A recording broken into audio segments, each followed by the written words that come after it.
হক ইতিমধ্যেই আপনারা মঞ্চে উপস্থিত হয়েছেন, আমি সেটি দেখানোর কিন্তু চেষ্টা করব। আজকের এই গণসমাবেশের মুহতারাম সভাপতি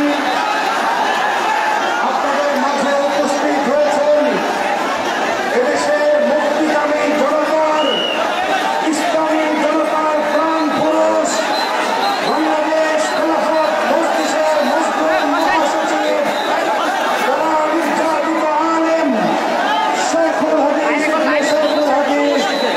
আল্লামা মামুনুল হক হাফিজাহুল্লাহ সহ ময়মনসিংহের বড় মসজিদ মাদ্রাসার মুহতামিম হযরত শেখুল হাদিস ইতিমধ্যেই কিন্তু মাওলানা মামুনুল হক সাহেব কিন্তু মঞ্চে পৌঁছেছেন এবং আপনারা দেখতে পাচ্ছেন যে উৎসুক জনতা কিন্তু আপনার হাজার হাজার জনতা আপনার ইতিমধ্যে মঞ্চের সামনে কিন্তু আপনার দেখতে পাচ্ছেন, তারা কিন্তু আপনার আনন্দ উৎসব জনতাই হয়ে যাচ্ছে।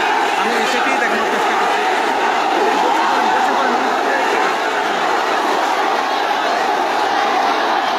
আমাদের মার্কা রিক্সা আমরা জানছি, ময়মনসিংহের মানুষ আজকে জেনে গেছে মামুনুল হকের মার্কা হলো রিক্সা। বাংলাদেশ খেলাফত